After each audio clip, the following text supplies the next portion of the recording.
Добрый день, уважаемые радиослушатели и телезрители. В эфире передача «Якутск сегодня», которая выходит одновременно на радио ТТМ Саха и на национальной вещательной компании Саха.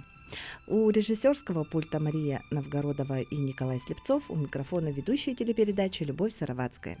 24 февраля в городе Якутске дан старт конкурсу ледовых и снежных скульптур «Мы – дети Севера» имени Михаила Павловича Максимова. С 2013 года этот конкурс объединял школьников со всей нашей республики. В прошлом году стал российским, а в этом году, в Год культуры в Республике Саха-Якутия, конкурс проходит в статусе международного. Сегодня у нас в студии Василина Кривошапкина, заведующая Центром культурно-массовых проектов Управления культуры и духовного развития города Якутска, а также Мария Казаченко, председатель жюри, член Союза художников России, директор художественной школы номер 1 имени Василия Сурикова из города Красноярска, и Джин Дзянь-Синь, руководитель Харбинской второй профессиональной средней школы Китайской Народной Республики, и поможет нам сегодня общаться с нашим китайским гостем переводчик Оксана Иванова. Итак, давайте начнем наш разговор. Мария Николаевна, первый вопрос к вам. Рада видеть вас у нас в Якутске. Впервые ли вы в городе Якутске и с каким настроем приехали на первый международный детский конкурс ледовых и снежных скульптур? В Якутске я в первый раз. Якутск встретил нас очень доброжелательно, настрой очень позитивный и веселый, потому что кругом, оказывается, встречаются друзья, оказывается, у меня здесь очень много знакомых. Мы сегодня очень интересную программу провели, и поэтому, как у себя дома. Я очень рада, что я попала на этот международный конкурс. А в Якутске атмосфера, ощущается ли особая творческая энергия города?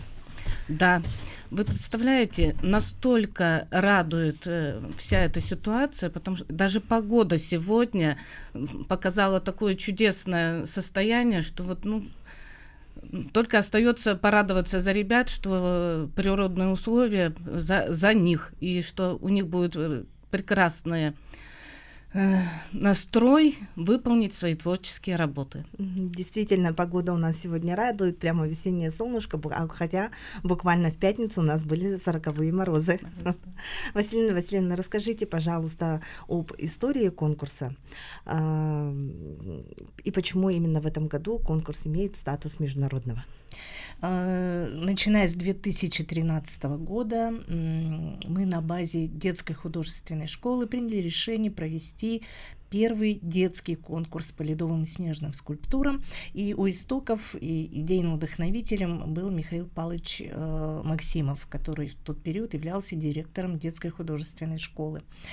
Идея, конечно, была поддержана нашим руководством, и было принято решение найти точку локации. И, конечно, лучше ничего не могло быть, чем акватория нашего 202-го микрорайона, где в летнее время располагается пляж, а в зимний период, конечно, очень удачно, вблизи от центра города, в пешей доступности, организовать там конкурс ледовых скульптур.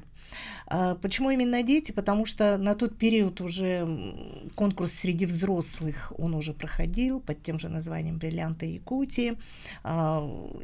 Не хватало, наверное, нам, чтобы передать опыт юным талантам от более взрослых мастеров.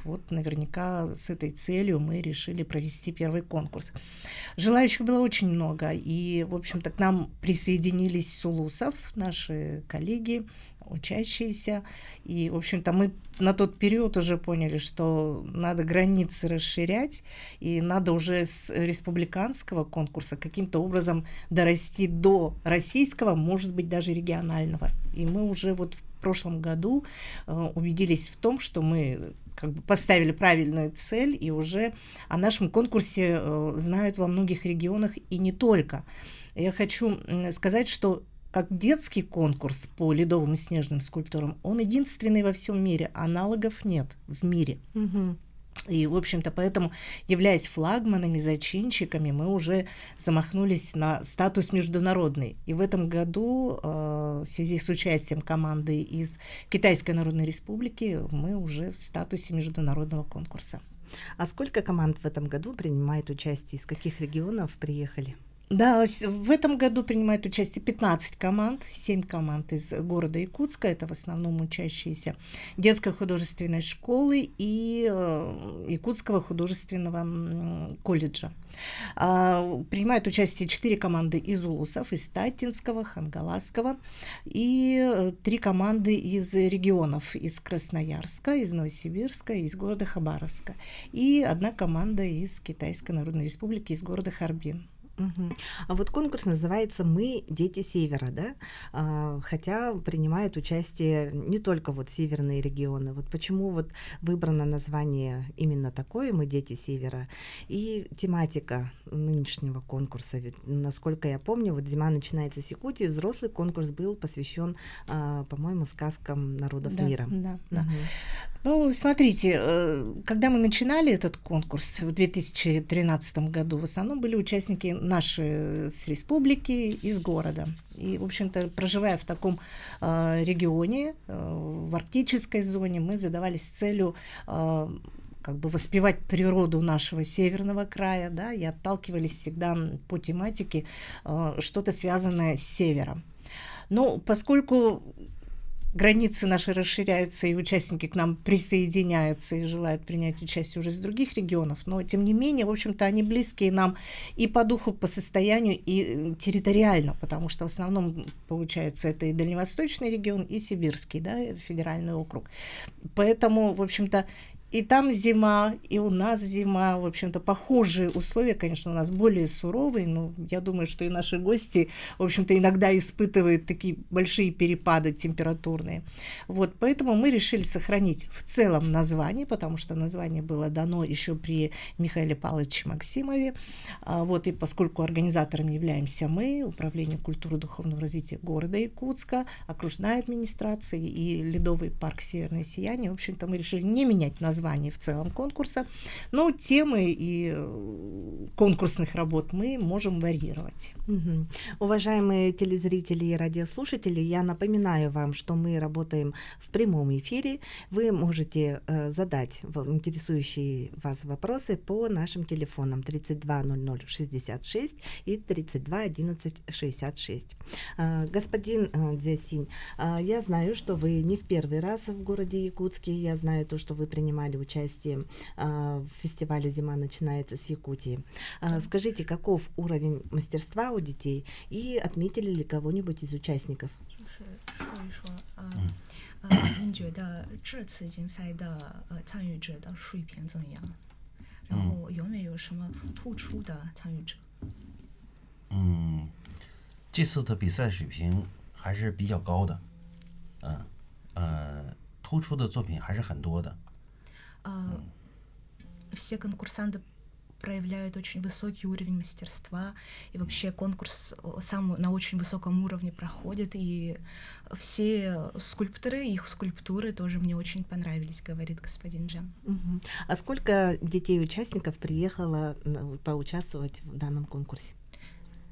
然后从中国有几个人来参加这次比赛？ 3个人。 3 человека из Китая приехало на этот конкурс. Тогда такой еще вопрос. Был ли отбор среди детей-участников из Китая, чтобы участвовать в данном конкурсе? 然后在中国选这些来雅库斯克参加这个比赛是怎么选的？是不是通过什么面试或者什么？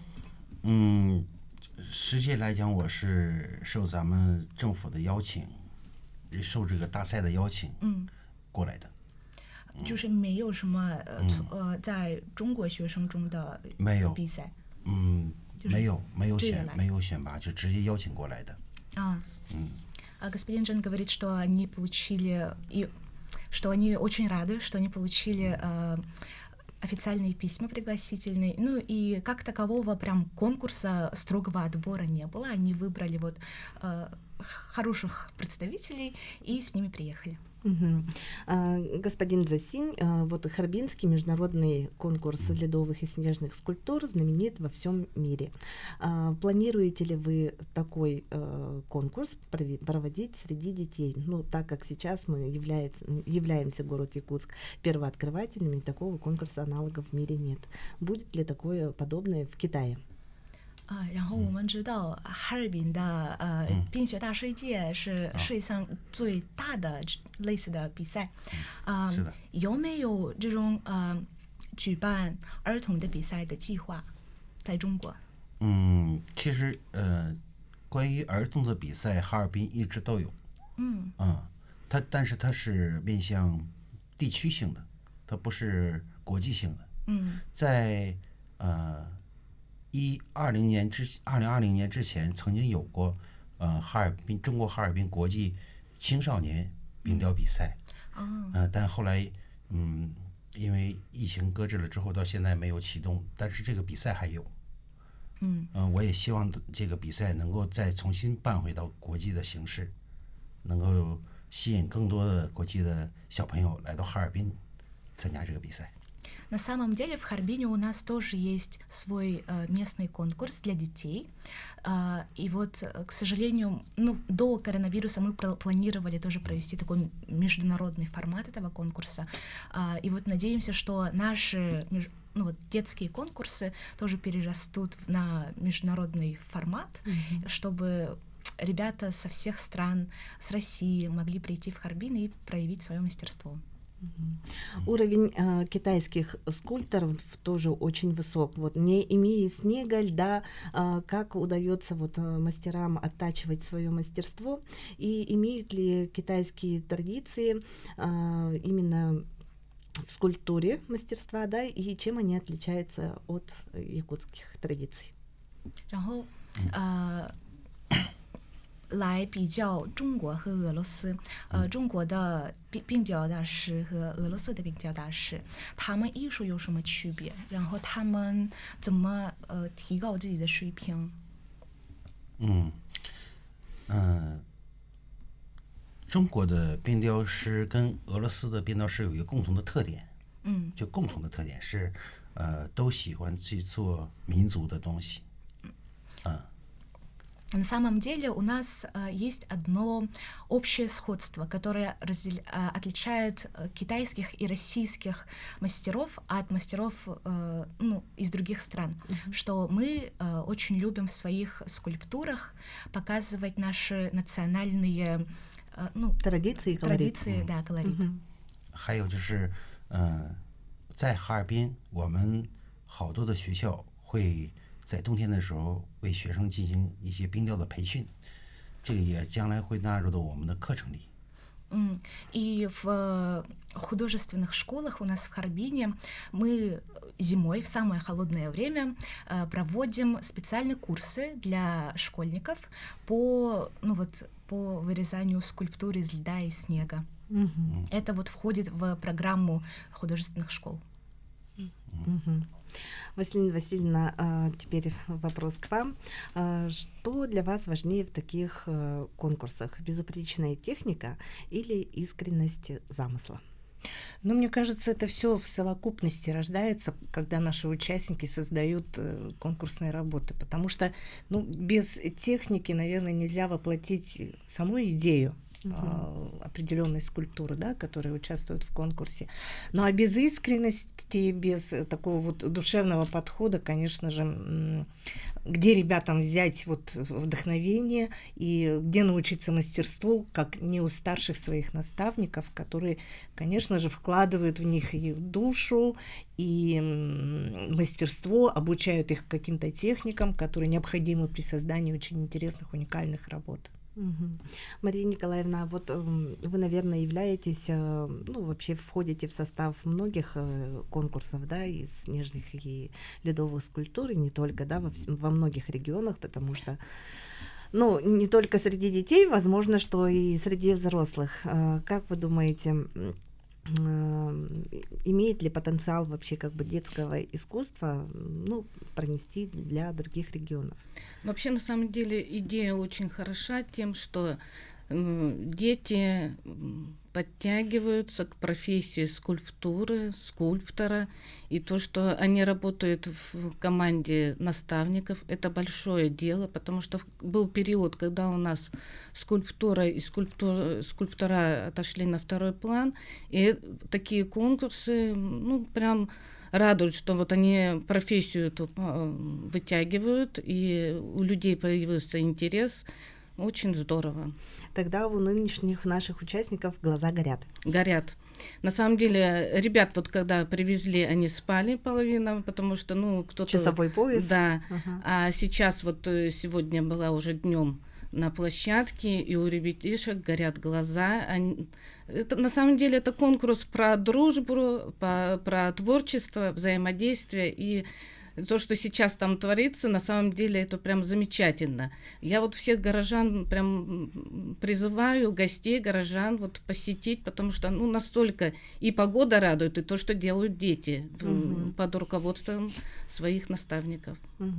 А наставники переживают за своих конкурсантов? Конечно, переживают. Все переживают. И организаторы тоже переживают, потому что такая большая работа. Прям вот на таком высоком качестве. На самом деле, скажу, если это не секрет, я сюда приехала за опытом, посмотреть, как организуются такие большие мероприятия. И, конечно, у меня мечта, и я думаю, что и у нашего города будет такая же мечта, чтобы проводить такие встречи и вот выйти на международный уровень.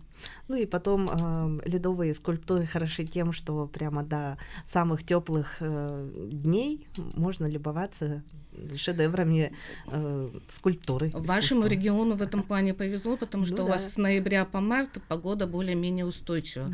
Вот в этом плане Красноярск не такой стабильный. У нас от минус 40 до плюс 2, прям в один день все может поменяться.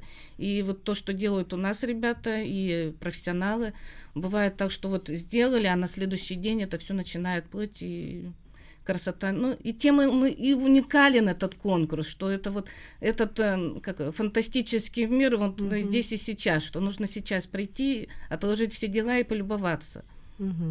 Шедевры выдают дети? Выдают. По-моему, сегодня заканчивается именно конкурс ледовый, да? Да. А во сколько будет завершение? В 6 часов. И сразу же награждение, да? Нет. Награждение у нас будет 27 февраля в смарт-библиотеке в 17 часов. И снежные и ледовые скульптуры будем награждать в один вечер. Тогда интрига для участников сохраняется прямо вплоть до завершения конкурсных дней. Отлично. Василина Васильевна, вот был ли в процессе подготовки, может быть, какой-то неожиданный или трогательный момент, или во время вот самого проведения конкурса, за время подготовки?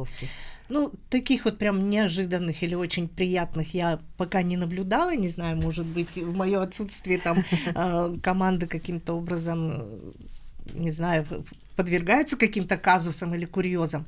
Но главное, чтобы в целях безопасности, конечно, все работы, связанные с с бензопилой, да, все это делают, конечно, наставники, взрослые наши руководители, а ребятам уже даются такие более филигранные, мелкие какие-то работы. Но это исключительно в целях безопасности, потому что у нас возраст наших участников от 12 до 16-17 лет, и, конечно, наверняка у многих еще нет столько опыта, чтобы хорошо обращаться с такими серьезными инструментами. Вот. Но, тем не менее, ощущается поддержка, дружеские отношения между командами, и не только вот нашими якутскими и городскими, но и с теми ребятами, которые приехали к нам. Поэтому я думаю, что это, наоборот, им хороший такой опыт в плане и профессионального опыта набраться, да, и мастерства, и обрести новых друзей. Буквально, дорогие телезрители и радиослушатели, через некоторое время мы с вами прервемся на несколько минут на рекламную паузу. Я вам пожелаю остаться вместе с нами, потому что мы сегодня говорим о первом международном детском конкурсе ледовых и снежных скульптур, который проходит у нас в городе Якутске с 24 по 27 февраля. Шедеврами скульптуры из льда и снега вы можете посмотреть воочию на 202-м микрорайоне в ледовом парке «Северное сияние». Оставайтесь с нами.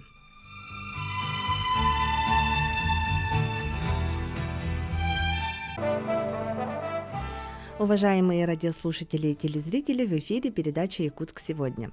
Сегодня мы говорим в нашей передаче о проходящей у нас в городе Якутске первого международного конкурса ледовых и снежных скульптур среди детей.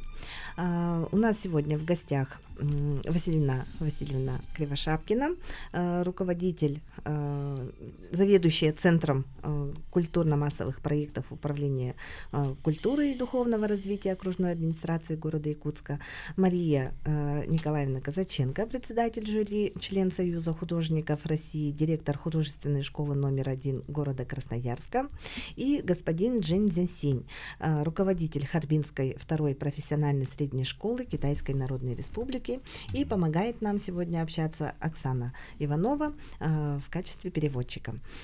Перед тем, как мы ушли на рекламную паузу, мы говорили о том, что в этом году международный конкурс среди детей посвящен Году единства в России. Ледовые скульптуры завершаются сегодня, последний день, и снежные скульптуры, и вообще конкурс завершается в пятницу, 27 февраля. Василина Васильевна, скажите, пожалуйста, вот насколько дети волнуются и волнуются ли организаторы?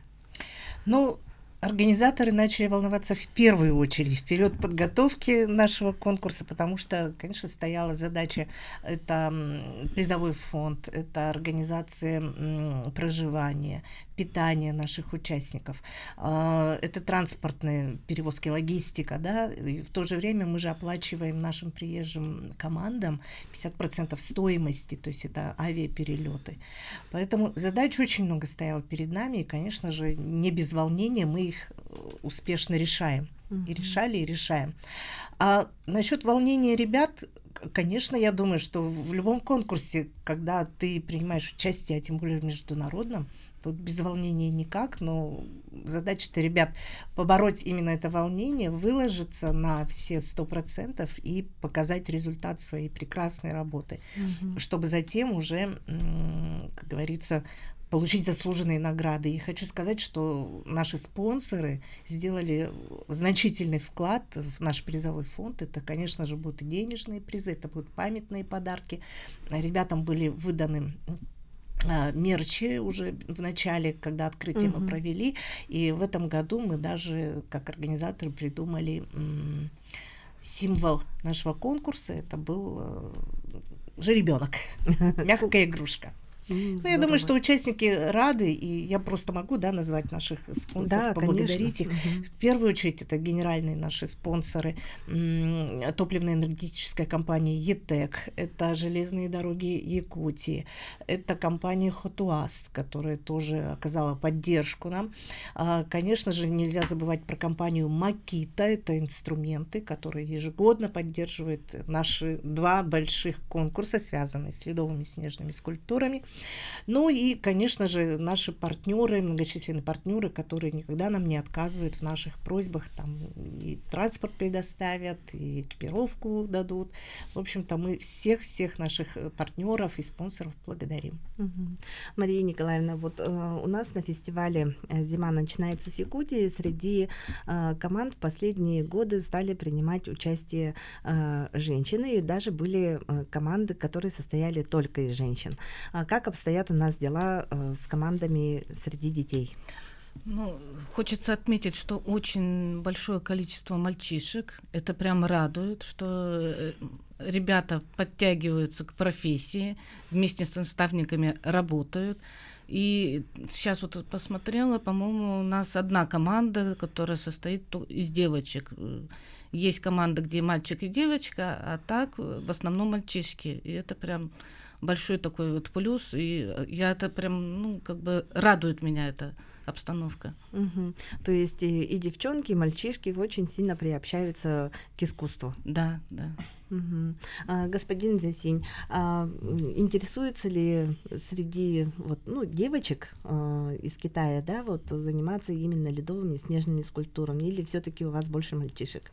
在中国，女孩还是男孩更喜欢冰雕这个艺术？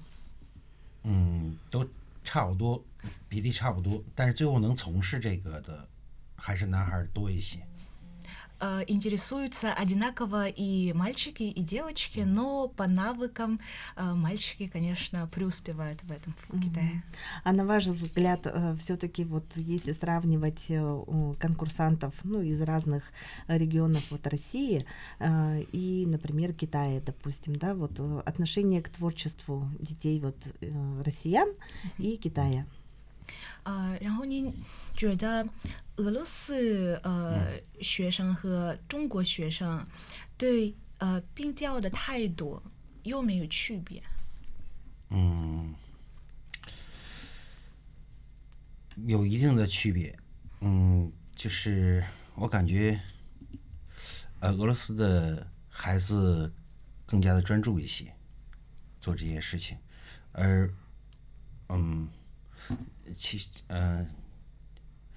我感觉怎么差不多呢？就是基本没什么区别，都很认真，所有的孩子都在赛场上全力以赴做这些事情。Ну, на самом деле, все и русские ребята, и наши ребята, ну, по крайней мере, как я вижу на этом конкурсе, все выкладываются на максимум, все очень старательно работают, но вот он думает, что российские ребята, они как будто бы больше, ну, не то, чтобы больше стараются, но вот хоть и эта грань небольшая, но все-таки она, разница небольшая есть в уровне старания. Ясненько. Мария Николаевна, вот если говорить вот как гость нашего города, да, хочется ли возвращаться сюда вновь? Да. Что вам больше всего понравилось? Ну, состояние природы. Вот, допустим, вчера встали, снег пушистый, а вечером приехали на площадку, состояние неба обалденно розовое, и сочетание со снегом и со льдом, ну, это просто сказка. Я как живописец, ну, для меня цвет это вот, ну, очень сказочно. На самом деле, вот, а днем сегодня были, так лед играет на солнце, ну, просто сказка. Угу. Ну вот Красноярск в России известен как гастрономический туризм, да? А вам удалось попробовать якутскую кухню? И если да, то что вам, может быть, понравилось? Еще, если честно, не успела, потому что очень насыщенная программа. Прям что хочется попробовать? Наверное, строганину. Сегодня будет такая возможность, потому что, да, мы сегодня приглашаем наших участников на ужин, где будут представлены блюда нашей национальной кухни. Говоря тогда уже о программе вне конкурса, да, Василина Васильевна, расскажите, может быть, подготовлена какая-то программа для детей или что они смогут успеть посмотреть у нас в Якутске? Какими достопримечательностями может успеть полюбоваться? Да, конечно, мы проведем для них экскурсию по старому городу. Конечно же, наверняка им будет интересно посетить музей истории города Якутска, узнать, когда был основан наш город, откуда он берет свои истоки, как он возник, вот, прикоснуться к истории, да, скажем так. И, конечно же, посещение музеев. Ну, наверняка будет, я пока точно не могу утвердительно сказать, наверняка они посетят и сокровищницу, где представлены уникальные изделия, алмазы, добытые на территории нашей республики. Безусловно, это будет им интересно, потому что одно дело быть постоянно, да, в конкурсной какой-то программе занятой, и другое дело немножко получить информацию хотя бы о той нас называют часто страна Якутия. Удивительно, да, вот иностранцы особенно.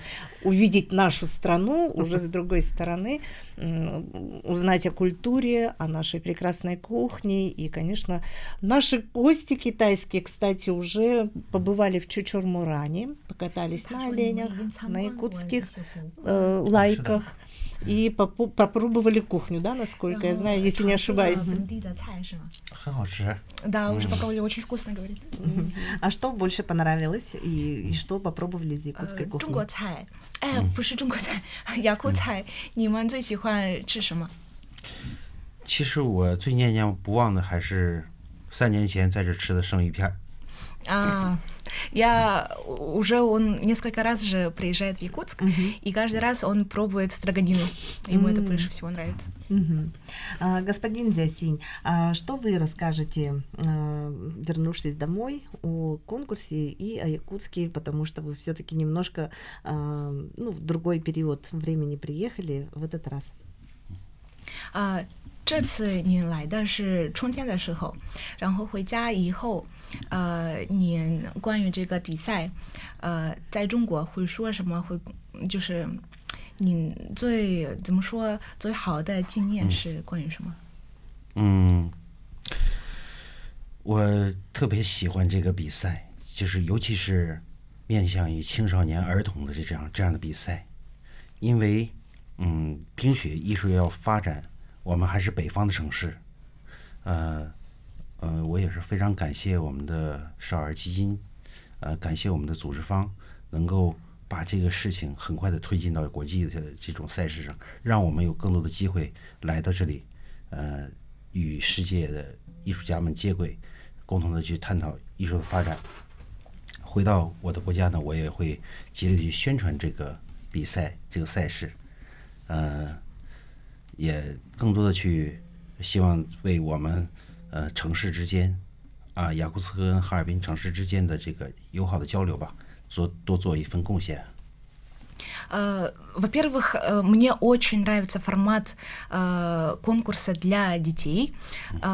И вот господин Джен говорит, что вернувшись на родину, он обязательно непременно будет пропагандировать, да, что вот возможность участия в этом конкурсе, и говорит, что конкурс ледовых и снежных скульптур, он помогает развитию северных городов, и Харбин тоже считается северным городом Китая, и мы, как города-побратимы, что этот конкурс, он поощряет вот нашу дружбу между городами и международную дружбу, и говорит, что очень рад, что в этом году китайские ребята приехали и завели друзей среди своих коллег из другой страны. Тогда можно сказать, что искусство через снег и лед у нас укрепляет наши дружеские отношения с Харбином. 那可以说我们的那个冰雕艺术帮助于我们两个国家之间的外交关系。是的，是的， да, 因为都是冰城。Потому что мы все ведь на севере находимся. Действительно. Василина Васильевна, вот 27 февраля завершится первый международный конкурс, да, ледовых снежных скульптур, именно детских. Когда, как организатор, вы сможете или сказать, да, конкурс действительно удался? Ну, буквально, когда произойдет награждение наших победителей, тогда вот мы и скажем, что действительно конкурс состоялся.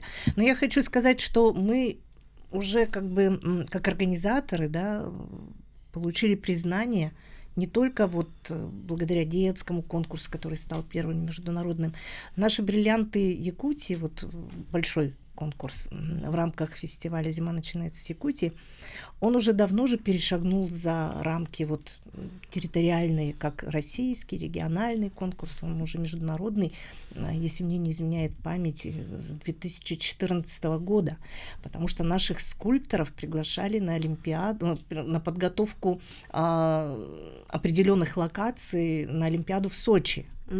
Вот, поэтому, в общем-то, наши победители, многократные участники конкурсов, они поехали туда создавать фигуры и прям какие-то города, олимпийские деревни, где своими руками они создавали вот такие красивые скульптуры, связанные с Олимпийскими играми. Потому что не секрет, что эта Олимпиада зимняя была, в общем-то, для нас делом чести, для россиян.